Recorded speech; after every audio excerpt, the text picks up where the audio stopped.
우리 함께 오늘 살펴보실 하나님 말씀은요, 창세기 12장입니다.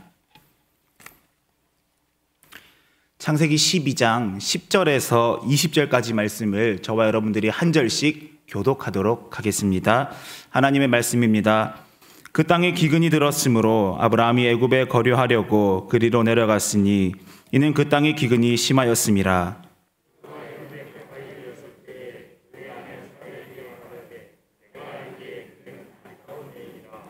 애굽 사람이 그대를 볼 때에 이르기를 이는 그의 아내라 하여 나는 죽이고 그대는 살리리니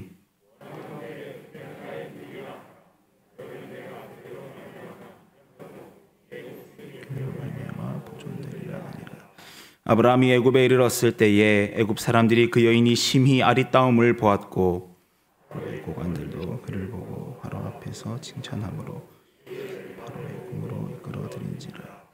이에 바로가 그로 말미암아 아브라함을 후대함으로 아브라함이 양과 소와 노비와 암수 나귀와 낙타를 얻었더라. 바로와 그 집에 금지하여 일이시니라.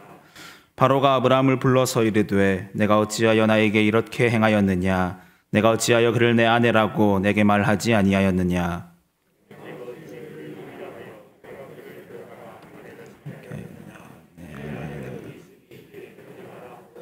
바로가 사람들에게 그의 일을 명하매 그들이 그와 함께 그의 아내와 그의 모든 소유를 내보내었더라. 아멘. 가족들과 함께 하란 땅에서 잘 살고 있던 아브라함에게 어느 날 갑자기 하나님께서 찾아오셨지요. 그리고 말씀을 하십니다. 지금 살고 있는 곳을 떠나 내가 내게 보여줄 땅으로 가라. 그리하면 내가 너에게 약속된 복을 주겠다. 큰 민족을 이루고 창대하게 하겠다. 말씀을 해 주십니다. 하나님의 음성을 들은 아브라함은 그 길로 즉시 아버지의 집을 떠나서 하나님이 보여주실 땅으로 이사를 갔지요. 모든 일이 잘 진행되는 것 같습니다. 약속의 땅에 무사히 이주를 했고 그곳에 적당히 정착을 했으며 그리고 인도하신 하나님께 제단을 쌓고 여호와의 이름을 부르기 시작합니다. 여호와의 이름을 부르기 시작한다는 일은 쉽게 표현하면은 예배를 드리기 시작했다라는 말이지요. 결과적으로 이 모든 일이 잘 이루어지고 있으니 하나님께서 약속하신 복을 아브라함에게 주시는 일만이 남게 되었습니다. 하나님이 약속하신 대로 아브라함을 크게 하시고 창대하게 하시며 그 이름을 온 세상 가운데에 창대하게 하신다면 모든 일이 깔끔하게 잘 마침표가 찍어지는 것이지요. 도대체 하나님께서 어떻게 아브라함에게 하셨던 약속을 이루어 가실까? 아브라함 본인도 매우 기대하며 하나님의 일하심을 기다렸지 않겠습니까? 그런데 이게 무슨 일입니까? 하나님의 약속을 따라서 아브라함의 삶이 평안해지기는커녕 오히려 이사온 땅에 기근이 들어버렸습니다. 하나님의 약속대로 아브라함이 큰 민족을 이루고 그 이름이 창대하게 되려면은 일단 그의 가족들이 잘 먹고 잘 살아야 하지 않겠습니까? 그런데 그렇게 가나안 땅에 풀이 무성하게 자라서 목축들이 잘 먹기는커녕 기껏 찾아온 땅에 기근이 들어버린 것이지요. 이대로라면은 하나님의 약속이 이루어지기가 너무 많이 힘들어 보이는 상황입니다. 복은 고사하고 괜히 고향 땅을 떠나오는 바람에 객지에서 딱 죽기 좋은 환경이 만들어진 것이지요. 참 절망적이지 않겠습니까? 그래서 아브라함이 눈을 들어서 자신이 살 방법을 찾기 시작하죠. 어쨌건 자신이 살아남아야 하나님께서 주신 복이 이루어지든 그 비슷한 일이라도 이루어지든 할 것 아니겠습니까? 그래서 아브라함은 살기 위해서 눈을 들어 주변을 살피기 시작합니다. 그리고는 말라버린 땅을 떠나서 저기 풍족한 애굽으로 향하기 시작하죠. 애굽에 가서 잘 정착을 한다면은 가족들은 물론이거니와 소나 양도 잘 먹게 될 것이고 자신을 통해 하나님이 하신 약속을 이루어갈 수 있는 조건을 만들게 되는 것이니 아브라함이 애굽으로 향하는 것은 매우 상식적인 일처럼 보이기도 합니다. 그런데 애굽으로 내려가려고 막상 준비를 해보니 한 가지 문제가 생겼지요. 이 아내가 너무나 미인인 겁니다. 내 아내가 세상에서 가장 아름답다라는 자부심 이 대부분의 남편들이 다 가지고 있지 않습니까? 아브라함도 그런 자부심이 엄청났던 것 같습니다. 사실이기도 했고요. 만일 애굽의 남자들이 이렇게나 아름다운 나의 아내를 보게 된다면 한눈에 반해버릴 것 같고, 어쩌면 자신을 죽이고서 이 아내를 빼앗아갈지도 모른다 라는 염려를 하기 시작을 했습니다. 애굽에 아무런 연고도 없던 아브라함이기 때문에 그 어느 누구도 나를 지켜줄 수 없을 것이다 라는 판단이 선 아브라함은 자신 스스로를 지키기 위해서, 살아서 하나님의 언약을 이루어가기 위해서 아내의 신분을 위장시켰습니다. 그렇게 아브라함은 아내를 누이로 위장시킴으로써 아무 일 없이 애굽에 잘 정착되기를 꿈꿔왔을 것입니다. 아브라함의 일행이 애굽에 도착을 했습니다. 그러니 아브라함의 염려가 현실로 드러났지요. 사라의 미모가 이문 남성들의 시선을 사로잡기 시작을 합니다. 심지어는 애굽의 왕 바로까지 이 사라의 미모에 대한 소식을 접합니다. 그리고 바로는 왕의 권한으로 그 여인을 자신의 궁으로 데려오게끔 명령을 합니다. 이 이방의 계획, 아무런 애굽의 연고도 없는 아브라함이 무슨 힘이 있겠습니까? 성경은 이 아브라함이 어떠한 저항이나 대응도 하지 않고 순순히 아내를 넘겨준 것처럼 기록을 이어가고 있습니다. 결과적으로 아브라함은 자신의 계획대로 아내를 누이라 속임으로써 생명을 보존했습니다. 사라의 미모에 반했던 그 남성들 중에 어느 누구도 아브라함을 해치지 않았지 않습니까? 그런데 아브라함은 순식간에 아내를 잃어버리고 말았습니다. 아브라함의 인생이 참 불쌍해졌지요. 그런데 가만히 생각을 해보면은 가나안 땅의 기근을 피해서 애굽으로 내려온 일이나 아내를 누이라 속였던 일이나 아브라함을 비참하게 만들어버린 이 모든 선택들은 아브라함이 살기 위해 스스로 내린 선택이다라는 사실이죠. 아브라함이 사례를 누이라 속이면서 강하게 이렇게 말하지 않습니까? 13절의 말씀입니다. 그대는 나의 누이라 하라. 그러면 내가 그대로 말미암아 안전하고 내 목숨이 그대로 말미암아 안전하고 내 목숨이 보존되리라 하니라. 아멘. 살기 위해 애굽으로 내려왔는데 아내 때문에 죽을 위기에 처해 있습니다. 그럼 어떻게 하겠습니까? 물론 절대 해서는 안 될 일이겠지만, 아내에게 너무나 미안했겠지만 일단 자신이 살아야지요. 그래야 후위를 도모하든 죽이 되든 밥이 되든 하지 않겠습니까? 그래서 아브라함은 자신이 살기 위해 이 모든 선택들을 주저없이 내리고 있습니다. 지극히 아브라함의 입장에서 생각을 해본다면은 그는 하나님의 약속을 이루기 위해 자신이 할 수 있는 최선의 선택들을 해나가고 있는 상황입니다. 아브라함이 살아남기 위해 한 선택들이 매우 불편한 것은 사실이지만 이 당시의 문화나 아브라함의 입장에서 생각을 해보면은 조금은 이해가 될 것 같기도 합니다. 그런데 결국 모든 일이 일어나고 보니 내 판단대로 내가 선택해서 살아남아서 하나님의 약속을 이루어 가기를 기대했던 아브라함에게 지금 남아있는 것이 아무것도 없습니다. 하나님이 가라고 하셨던 약속의 땅에 그대로 머물러 있는 것도 아니고요. 하나님이 큰 민족을 이루겠다고 약속하실 때에 그 언약의 동반자인 아내 사레가 자신의 옆에 남아있는 것도 아닙니다. 이름이 창대하게 되기는커녕 이방 땅 애굽에서 가족을 빼앗긴 불쌍하고 비참한 사람이 되어버렸습니다. 하나님의 약속을 이루어가기 위해 움직였던 이 아브라함은 결국 하나님의 약속을 이룰 만한 모든 능력을 상실해 버렸지요. 자신이 살아남아야지만 하나님의 약속을 이룰 수 있다고 생각하고 행동한 아브라함은 하나님의 약속을 성취해 가기는커녕 도리어 하나님의 하신 그 약속을 파괴하고 있는 언약의 파괴자가 되어 버렸습니다. 상황이 완전 최악으로 흘러버렸지요. 그런데 하나님께서 아브라함을 포기하지 않으셨습니다. 조금 더 자세히 말을 한다면은 하나님이 그와 맺은 언약을 파기하지 않으셨습니다. 분명 아브라함은 자신이 살기 위해서 아내를 누이라 속였고 가정 파괴의 주범이 되어 버렸습니다. 하나님이 약속하신 큰 민족을 이룰 언약의 동반자를 스스로 내어 줌으로써 하나님이 이루실 약속을 스스로 파괴한 자가 되었지요. 그런데 하나님은 아브라함은 설령 하나님의 언약을 파괴하는 선택을 했을지언정 아브라함에게 포기하지 않으시는 사랑을 보여주십니다. 하나님은 아브라함에게 아내가 무사히 돌아오게끔 인도하십니다. 하나님께서요, 맺어주신 언약을 파기한 이 아브라함을 향하여서 벌을 주시고서는 너 그렇게 언약을 스스로 파기했지. 그럼 이제 끝이다. 약속은 취소다라고 말하지 않으셨습니다. 오히려 바로와 애굽의 집에 재앙을 내리셨지요. 결과적으로 사레가 아브라함의 품으로 무사히 돌아오게끔 하셨습니다. 무너졌던 아브라함의 가정이 마치 이전에 아무 일도 없었던 상태처럼 회복이 되었습니다.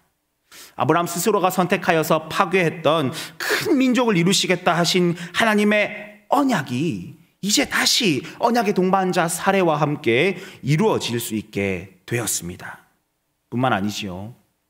하나님은 바로를 통해서 아브라함을 애굽에서 쫓아내게끔 하셨습니다. 그 결과 아브라함은 하나님의 약속하셨던 땅으로 돌아오게끔 되었습니다. 약속을 따라서 아버지의 집을 떠나 머문 그곳, 처음 제단을 쌓고 장막을 쳤던 그곳으로 돌아오게끔 인도하셨습니다. 아브라함은 하나님의 일하심 속에서 처음 하나님이 약속하실 때 보여주신다 하셨던 그 땅, 그 언약의 땅에 다시 자리하게 되었습니다. 심지어는 아내를 바로에게 넘겼던 대가로 받은 그 수많은 재산들을 그대로 소유한 채 돌아오게 되었습니다. 스스로 무엇인가 이루어 가기 위해서 자신의 힘으로 하나님의 언약을 이루어 보기 위해서 발버둥 치면서 언약을 파괴했던 아브라함이 완전히 하나님의 은혜로 다시 회복되었습니다. 그렇게 아브라함은 하나님의 은혜 언약 안에 머물게 되었지요. 만일 아브라함이 약속의 땅을 떠나서 애굽으로 내려가는 선택을 했을 그때 하나님이 그의 행동대로 언약을 파괴하셨더라면, 혹은 함께 큰 민족을 이루어야 할 그 아내를 누이라 속이면서 누군가에게 넘겨주었을 때에 하나님이 그대로 그 언약을 파괴하셨더라면 아브라함은 결코 하나님의 언약 가운데 이루어질 수 없는 그 절망 가운데에 놓여지게 되었을 것입니다. 영원히 비참한 삶을 살았겠지요. 그러나 하나님은 그의 선택, 그의 보잘것없는 선택과 연약함을 기준으로 일하지 않으셨습니다. 하나님은 하나님의 택하신 은혜 안에서 스스로 맺으신 언약 가운데에 여전히 신실하셨습니다. 천적인 은혜지요. 결과적으로 아브라함의 행위와 그의 의로 이루어진 것은 하나도 없음을 우리가 기억하면 좋겠습니다. 아브라함 개인의 생각과 판단 덕분에 그가 하나님의 은혜 언약 안에 다시 머물게 된 것이 아니라 순전히 하나님의 은혜 덕분에 여전히 조금도 변하지 않으시는 하나님의 언약, 그 은혜 안에 머물게 되어서 아브라함은 그렇게 믿음의 조상으로 삶을 이어갈 수가 있게 되었지요. 아브라함의 선택과 능력, 그의 힘이 아니라 모든 것이 하나님의 은혜 덕분에 이루어진 결과입니다. 가만히 돌아보면요, 우리의 삶이 아브라함과 그렇게 큰 차이가 없어 보입니다. 하나님의 형상대로 지음받은 인간이지만 죄와 더불어서 참 많이 일그러지고 망가지고 무너지는 존재가 우리들이시요.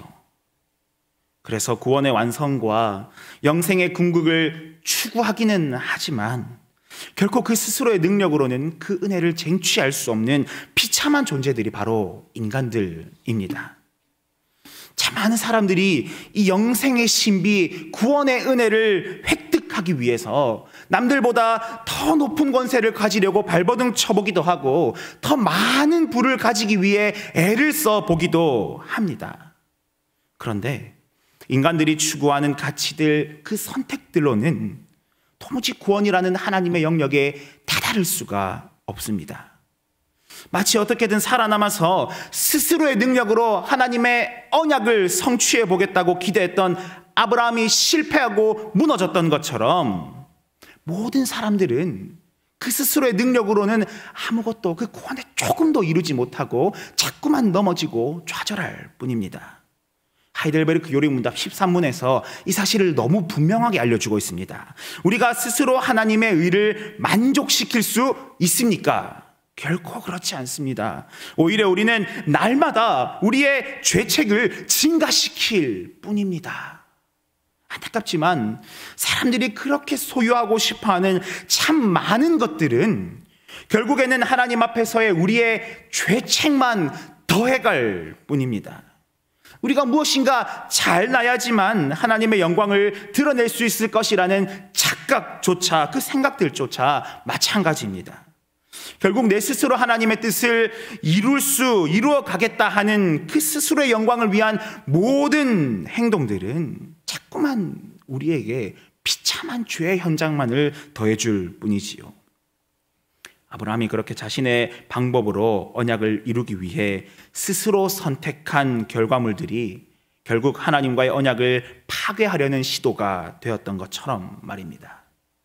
그래서 사도 바울은 이런 인간들을 보고 이렇게 말을 합니다. 그러면 어떠하냐? 우리는 나으냐? 결코 아니라.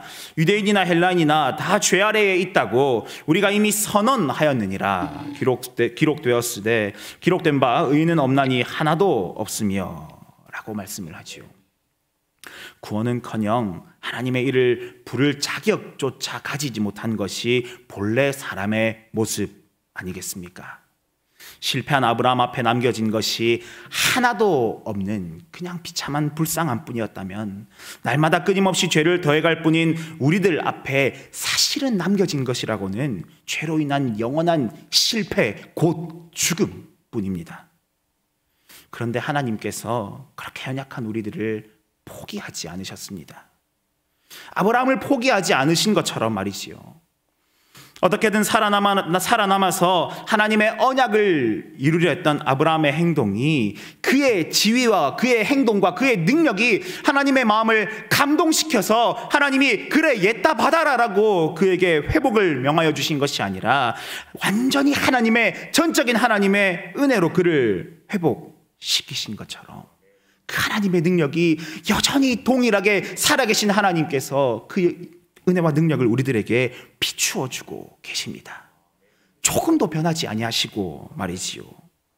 우리가 이 세상적으로 막 무엇인가가 뛰어나기 때문에 하나님께서 옛다 받아라 회복의 은혜다라고 주신 것이 아니고 우리가 남들보다 높은 부와 높은 권세와 높은 명예를 가졌기 때문에 옛다 받아라라고 구원의 은혜를 주신 것이 아니라 그저 전적인 순전한 하나님의 은혜로 저와 여러분들에게 구원을 선물해 주셨습니다. 우리들이 하나님 앞에서 막 의로워지기 위해서 애써 발버둥 치는 모습이 그냥 가여워서 아니면 기특해서 구원을 선물로 주신 것이 아니라 그냥 하나님께서 선물로 주셨습니다. 은혜 아닙니까? 하나님 잘 보세요. 제가 이렇게 노력해서 세상적으로 이만큼 잘 되었습니다. 라고 작정했기 때문에 구원을 주신 것이 아님을 기억하면 좋겠습니다. 그냥 저와 여러분들을 사랑하신 결과입니다. 하나님은 아브라함과 언약이 여전히 유효하며 조금도 변하지 않았다는 사실을 증명하시기 위해서 사례를 무사히 아브라함의 품으로 돌아오게 하셨습니다. 그런 것처럼 하나님은 우리를 위해 작정하시고 이루신 구원의 그 완성이 조금도 뒤틀리지 아니하고 조금도 변하지 아니하고 조금도 왜곡되지 않는다는 사실을 보여주시기 위해서 그리스도를 이 땅 가운데 보내어 주시고 다시 죽은 자 가운데서 살리셨습니다. 그리고 그 그리스도께서 여전한 우리의 증거가 되셔서 지금도 하나님 우편에서 우리를 위해 중보하고 계십니다. 하나님은 하나님의 뜻 안에서 구원의 은혜를 허락하신 그 언약의 자녀들, 하나님의 백성들에게 묻어있는 그 그리스도의 십자가의 보혈을 보시고 우리의 죄를 간과해 주시며 여전한 사랑을 비추어 주십니다. 할데베르크 29문에서 우리를 향해 포기하지 않으시는 하나님의 은혜의 방편에 대해 이렇게 말씀을 합니다. 왜 하나님의 아들을 예수 곧 구주라 부릅니까? 그가 우리를 우리 죄에서 구원하시기 때문이고 또 그분 외에는 어디에서도 구원을 찾아서도 안 되며 발견할 수도 없기 때문입니다. 아멘. 세상을 살아가다 보면은요, 우리들에게 염려할 만한 일들이 얼마나 많이 있습니까? 그리고 또 우리들이 쟁취해내야만 하는 것들이 또 얼마나 많이 있습니까? 그런데요, 그런 너무나 많은 걱정과 고민들, 혹은 내가 성취한 것들 덕분이 아니라 예수 그리스도의 십자가 덕분에, 그분의 죽으심과 다시 살아나심 덕분에 우리가 회복된 하나님의 은혜 안에 머물러 있음을 고백하면 좋겠습니다. 저희 딸아이가 과자를 정말 좋아합니다. 그래서 제가 과자를 줄 때마다 이렇게 가르쳐 줍니다. 두 손으로 고맙습니다 해야지. 그러면은 이 아이가 그 과자를 먹고 싶어서 고맙습니다 이렇게 인사를 합니다. 그런데 다음 날 과자를 달라고 떼를 쓰면서 두 손은커녕 아빠의 배를 꼬집으면서 과자를 내놓으라고 막 이렇게 화를 내곤 합니다. 그럼 제가 어떻게 하겠습니까? 두 손으로 고맙습니다 해야지 라고 또 한 번 가르쳐 줍니다. 속으로는 답답하지만 아직 어린아이니까 가르쳐 주다 보면 되겠지라는 마음으로 계속해서 가르쳐 줍니다. 그런데 우리의 모습이요, 이 어린아이와 그렇게 별반 다를 것이 없을 것 같습니다. 하나님께서 오늘도 말씀을 통해서 모든 것이 하나님의 은혜라고 말씀을 해주시고 자꾸만 우리의 삶 속에 개입하셔서 은혜임을 보여주시는데, 그럼에도 불구하고 우리는 또다시 연약한 모습을 보이지요. 마치 아브라함이 이스마엘을 낳고 엘리에셀을 내세웠으면서 또다시 아내를 누이라 속였던 것처럼 우리는 은혜를 기억함에도 불구하고 또다시 넘어지고 또다시 연약한 그 현장에 놓이게 되는 것 같습니다. 그런데 하나님은 아브라함을 포기하지 않으시고 또 회복시키시고 또 함께 하시고 또 그와 언약을 맺어주시며 결국에는 그로 하여금 이제는 내가 하나님을 경외하는 줄 아노라라고 하시는 그 단계까지 아브라함을 성장시켰습니다. 자꾸만 자신의 생각을 따라 살아오던 그가 이제는 전적으로 하나님의 구원의 은혜 안에서 그 은혜를 날마다 되새기며 모든 것이 주님의 은혜임을 고백하는 단계에 이르게 된 것이지요. 우리의 삶이 마침내에는 아브라함의 삶을 닮아가면 좋겠습니다. 비록 오늘도 넘어지지만, 오늘도 자꾸만 내 스스로 무엇인가 드러내려고 하는 연약함 속에 처하게 되지만, 그럼에도 불구하고 우리를 포기하지 않으시고 또 한 번 찾아오셔서 내가 너를 사랑한다 말씀하시는 그 하나님의 은혜 안에 자꾸만 계속해서 우리를 내어드리는 삶을 살아가면 좋겠습니다. 그래서 마침내는 나의 주님, 나를 구원하신 주님, 내가 주님을 경외합니다, 모든 것이 주님의 은혜입니다 라고 고백하며 살아갈 수 있는 우리 모두가 되기를 주님의 이름으로 축복합니다.